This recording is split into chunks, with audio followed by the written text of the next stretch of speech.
Spring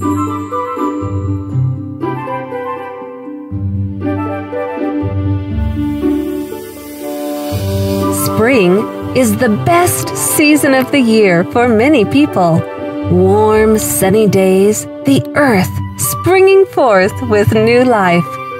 Flowers, budding trees, baby animals, all seem to joyfully announce that the long, cold winter is over.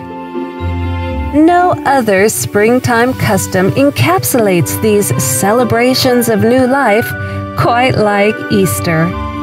From baby animals to Easter eggs and Easter egg hunts, to sunrise Sunday services and more, Easter is a beloved tradition to many people. Easter Sunday is the highlight of the Roman Catholic liturgical year, when the resurrection of Jesus Christ is celebrated. According to their catechism, Easter is not simply one feast among others, but the feast of feasts, the solemnity of solemnities, just as the Eucharist is the sacrament of sacraments, the great sacrament.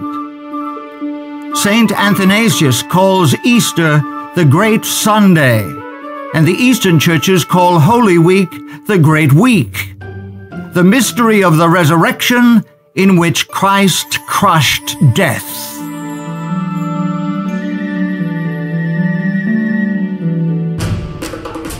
The origins of Easter, however, reveal that it flows directly from ancient paganism.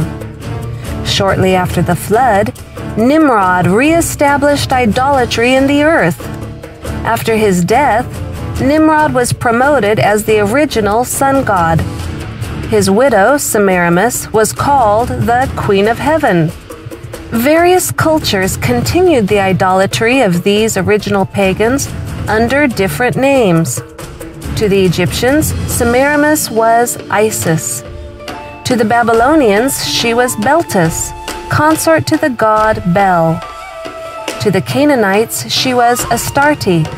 The Assyrians called her Ishtar. The worship of these goddesses involved occult fertility practices. These degrading rites were practiced even by the Israelites when in apostasy. Yahuwah clearly denounced any Israelite involvement in these pagan celebrations. Do you not see what they do in the cities of Judah and in the streets of Jerusalem? The children gather wood, the fathers kindle the fire, and the women knead their dough to make cakes for the Queen of Heaven.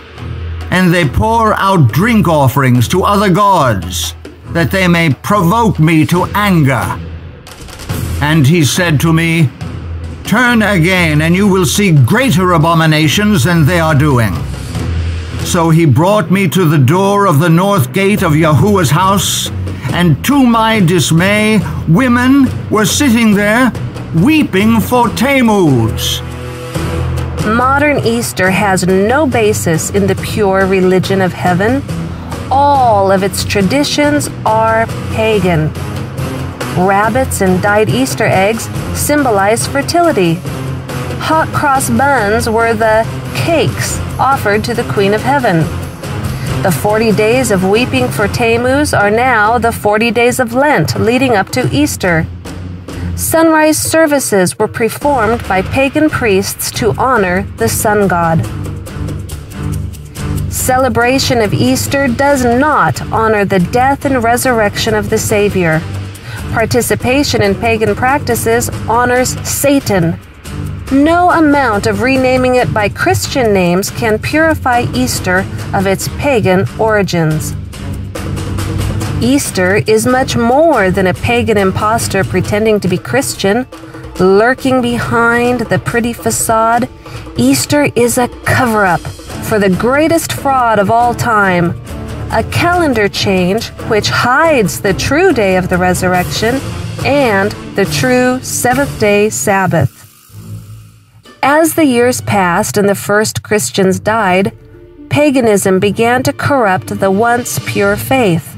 The Church in Rome, greedy of ever greater power, sought ways to increase her influence.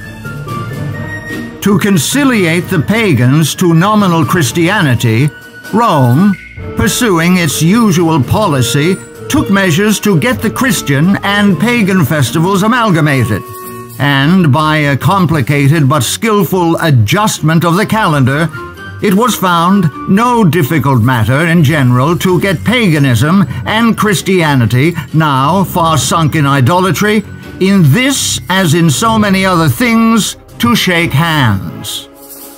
This change of the calendar in regard to Easter was attended with momentous consequences. It brought into the church the grossest corruption and the rankest superstition. This change of calendar also changed the day of worship. This is admitted by Roman Catholics who point to it as the sign of their authority. Sunday is purely a creation of the Catholic Church. They, the Protestants, deem it their duty to keep the Sunday holy. Why? Because the Catholic Church tells them to do so. They have no other reason. The author of the Sunday law is the Catholic Church. One Catholic bishop went so far as to state, "It was the Catholic Church which made the law, obliging us to keep Sunday holy. The Church made this law long after the Bible was written. Hence the law is not in the Bible. The Catholic Church abolished not only the Sabbath, but all the other Jewish festivals.